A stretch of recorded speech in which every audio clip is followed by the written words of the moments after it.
Welcome to The Growth Kit, a podcast where science and actionable advice intersect to help you live a better life. The surprising benefits of family dinners and the minimum effective dose. There is no doubt that it is around the family and the dinner table that we find the deepest and most meaningful connections to others. Judith Viirst. Sit around a table with your family, eat food, and talk. It sounds simple enough, yet only about 30% of families actually have family dinners. In the hustle and bustle of modern life, family dinners often stand as a neglected tradition, despite 84% of parents agreeing that family meals are important. As a steadfast advocate for the family dinner, rooted in my parents' rituals and cherished memories, I've discovered that the benefits extend far beyond tradition. Delving into research reveals family dinners as a cornerstone for building robust family bonds and creating stress-lowering environments. Beyond the obvious advantages, surprising benefits include improved relationships and lower risks of obesity, disordered eating habits, suicide, risky behavior, and enhanced job satisfaction for parents. Unveiling the minimum effective dose for positive outcomes, I'll also share strategies to overcome common obstacles and create an environment where families eagerly come together. Join me as we discuss the decline, decode the reasons, and celebrate the profound significance of family dinners, from the expected to the surprising. The decline of family dinners. Over the past 2 decades, a notable transformation has occurred in American households, signified by a 33% decline in the frequency of family dinners. This shift in family dynamics is underscored by a recent YouGov poll, revealing that a substantial 62% of parents with children under 18 express a longing for family dinners much more often, or somewhat more often. This decline holds implications for familial connections and well-being, as shared meals often serve as crucial moments for bonding and communication. Simultaneously, there has been a remarkable change in consumer behavior regarding food expenses. Americans now allocate a higher percentage of their food budget to restaurants, 50.3%, than to groceries, 49.7%. This shift reflects a significant departure from traditional home-cooked meals to the convenience and experience of dining out. The roots of this transformation can be traced back to a pivotal moment in culinary history: the invention of the TV dinner in 1953 by C.A. Swanson and Sons. This frozen, pre-packaged meal marked a departure from traditional cooking, offering a quick and easy alternative that resonated with the evolving lifestyles of post-war America. The introduction of TV dinners not only symbolized a shift in how meals were prepared and consumed, but also contributed to shaping the contemporary landscape of family dining habits, emphasizing convenience and flexibility in food choices. Why are family dinners so important? We humans are social creatures, and our ancestors have traversed the annals of evolution, cultivating deep bonds through shared experiences, and none quite as fundamental as the act of communal eating. This communal act of sharing a meal is a thread that binds us to our roots, an evolutionary legacy that extends beyond mere sustenance.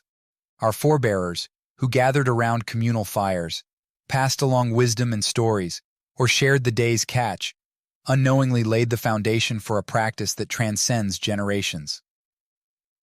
This inclination is deeply ingrained in our DNA and woven into the fabric of our existence. Our bodies and minds crave the connection forged through shared meals, whether we realize it or not. Note: it's worth noting that the studies I'm about to mention should not be meant to imply that family dinners are a panacea for all of life's issues, and that sitting at the table with the family will create rainbows and butterflies. While these studies reveal noteworthy correlations, it's essential to note that correlation does not imply causation. In other words, while there is a connection between engaging in family dinners and the positive outcomes highlighted, it does not assert a direct cause and effect relationship. 1. Healthier relationship with food. One consistent observation found with family dinners is the quality of the food and the relationship we have with it. A 2011 meta-analysis of 180,000 children and adolescents across 17 studies found that, The frequency of shared family meals is significantly related to nutritional health in children and adolescents. Specifically, they found that family dinners, considered to be home-cooked meals with at least one parent present, are associated with children and adolescents having a 12% reduction in the likelihood of obesity, 35% reduction in disordered eating habits, 20% reduction in eating unhealthy foods, 24% increase in the chances of eating healthy foods. 2. Less risky behavior, fewer behavioral concerns. Exploring the relationship between family meals and mental health unveils a promising avenue for reducing behavioral concerns in children and adolescents. A 2015 systematic review of studies examining the effects of frequent family meals on psychosocial outcomes in children and adolescents found an inverse association with disordered eating, substance use, violent behavior, and feelings of depression or suicide. Another 2018 longitudinal study supported this, finding that higher family meal environment quality at age 6 was associated with increased general fitness and reduced soft drink consumption, physical aggression, oppositional behavior, non-aggressive delinquency, and reactive aggression at age 10. These associations remained significant even after adjusting for child and family characteristics, including sex, temperament problems, cognitive abilities, baseline BMI, family configuration, functioning, maternal education, depression, and BMI. A separate study found that frequent family meals showed a positive relationship between increased self-esteem and school success. The results revealed that regular family meals play a protective role in mental health. Specifically, individuals with 2 regular family meals experienced a 25% lower risk of these common mental health disorders, such as mood, anxiety, and substance abuse disorders, while those with 1 regular family meal had a 13% lower risk, both compared to those with no regular family meals. Finally, a survey by Casa Columbia revealed that teenagers who engaged in frequent family dinners, 5 to 7 times per week, experienced better relationships with their parents and lower stress levels. On the contrary, teens who had fewer than 3 family dinners were nearly triple the likelihood of marijuana use, twice as likely to engage in alcohol consumption, 2.5 times more likely to use tobacco, twice as likely to express an expectation of trying drugs in the future. 3. Psychological benefits: less stress, more mattering. Family dinners go beyond the physical act of eating together. They serve as a crucial opportunity for connection. And even if they may not always show it, and they'll probably never ask for it, 24% of teenagers express a desire for more frequent family dinners. Furthermore, research indicates that strong social ties, fostered through activities like family dinners, contribute to a 50% lower risk of death compared to those with weaker social connections. Human connection triggers the release of oxytocin, a powerful hormone that counteracts the effects of the stress hormone cortisol. This hormonal balance promotes better parasympathetic activation, also known as rest, digest, and repair, allowing for improved digestion, nutrient absorption, and less stress. This parasympathetic activation literally allows you to break down food and absorb nutrients better, whereas the fight or flight mode of the sympathetic nervous system does the opposite. Most parents can attest to this, as 91% said that their families were less stressed when they ate meals together regularly, according to a 2022 survey by the American Health Association. In the hustle of our daily lives, we get very good at going from 0 to 100, but our ability to go from 100 to relaxed tends to be weak at best.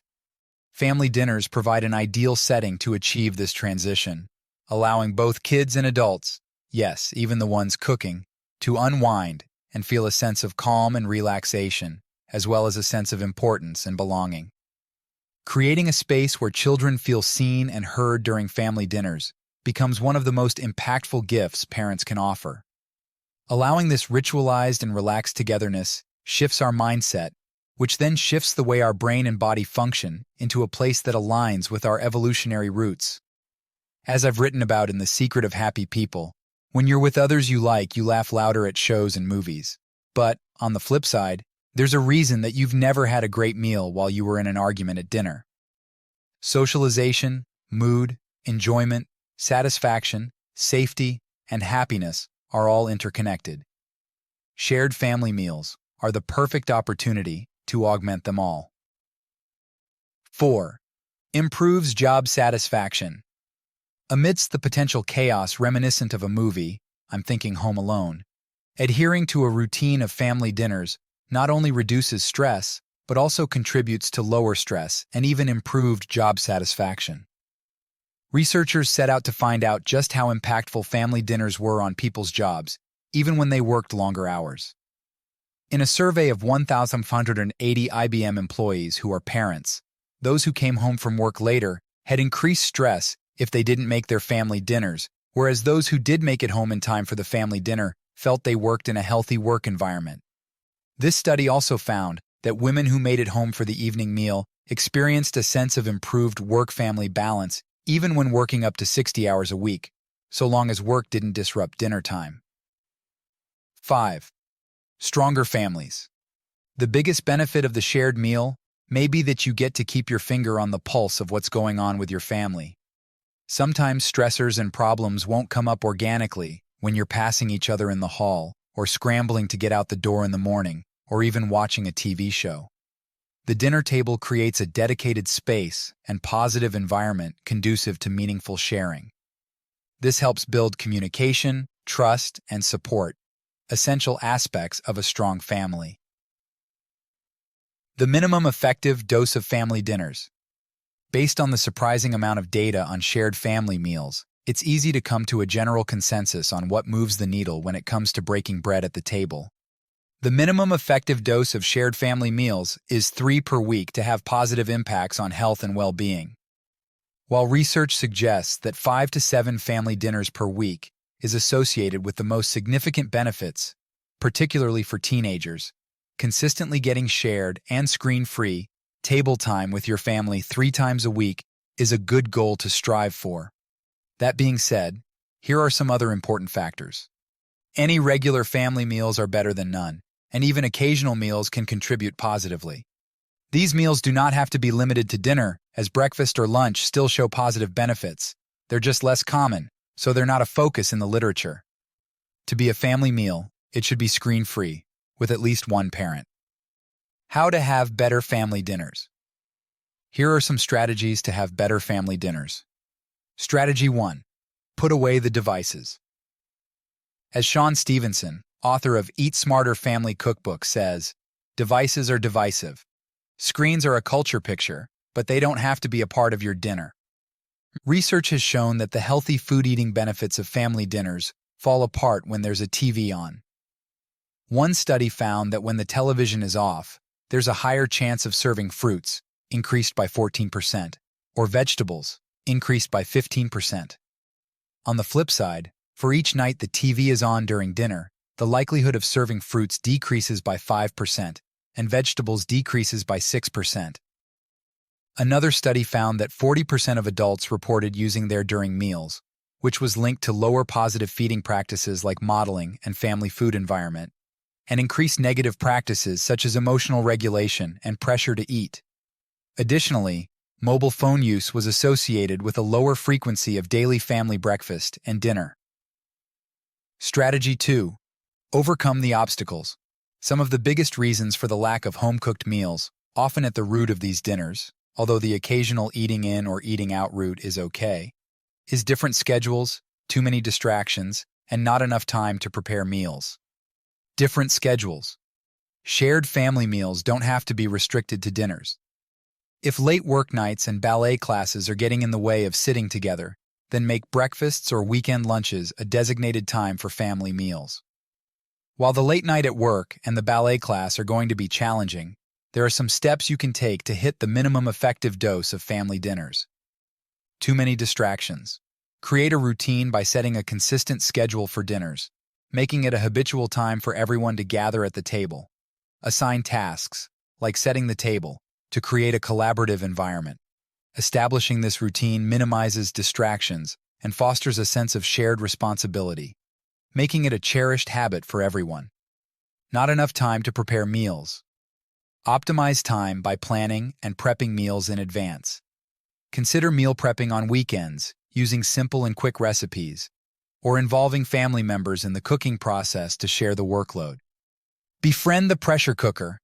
Invest in a pressure cooker to significantly reduce cooking time for various dishes while preserving flavor and nutritional value. And the slow cooker. Embrace the convenience of a slow cooker, allowing you to prepare meals in the morning and return to a ready-to-eat dinner in the evening. Sometimes I'll take it a step further and prep it all the night before, put it in the fridge, in the crock pot, and put it on in the morning to make it more seamless. Tip: if you have a pressure cooker, then just use that which doubles as a slow cooker, crock pot. Batch cook. Prepare larger quantities of meals and freeze portions for use later in the weeks.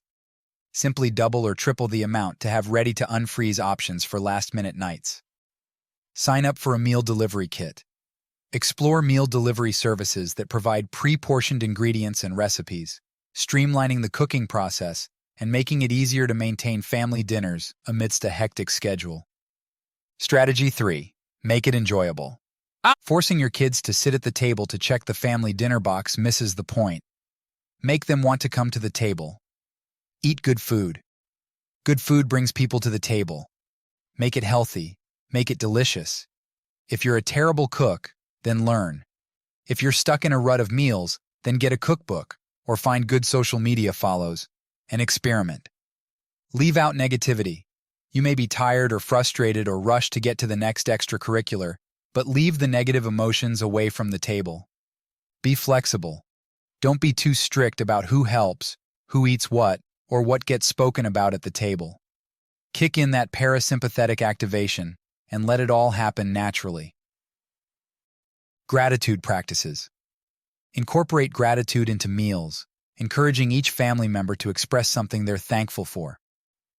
Music. Let one person choose the dinner music for the night and rotate each time. Play games. Play age-appropriate games such as one-word story.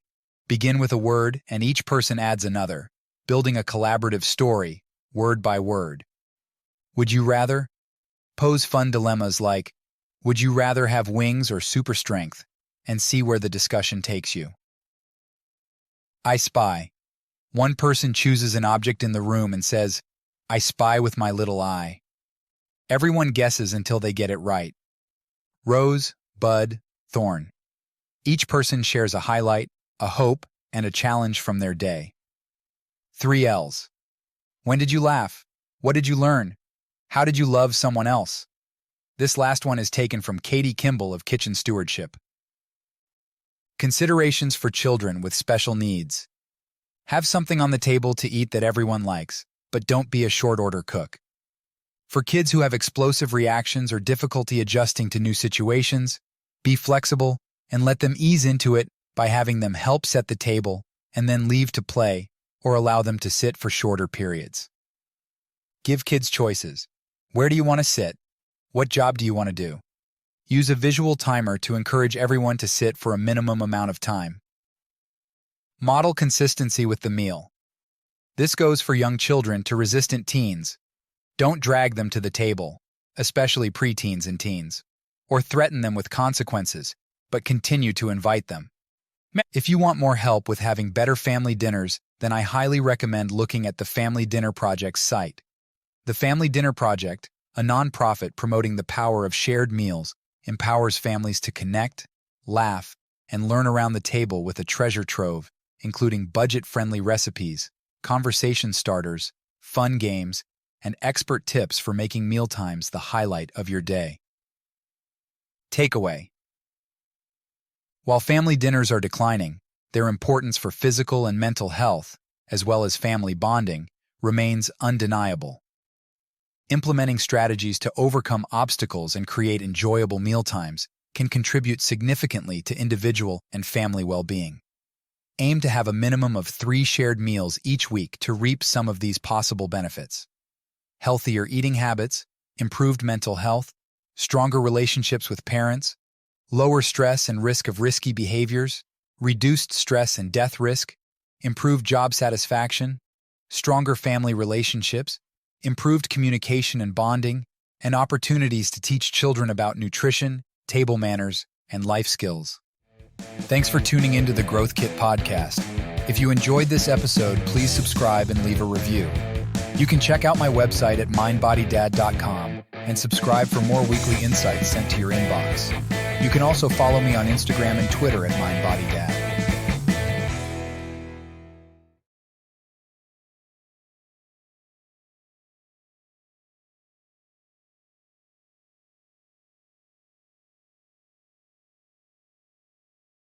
Many of the links I share are affiliate links, which means I earn a small commission if you purchase through them. This doesn't affect the price you pay, but it helps support the podcast. In some cases, I may even be able to provide unique discounts for you. I only recommend products and resources that I genuinely believe in and use myself. My top priority is to provide practical ways to help you live better, and I wouldn't link to anything that doesn't align with that goal.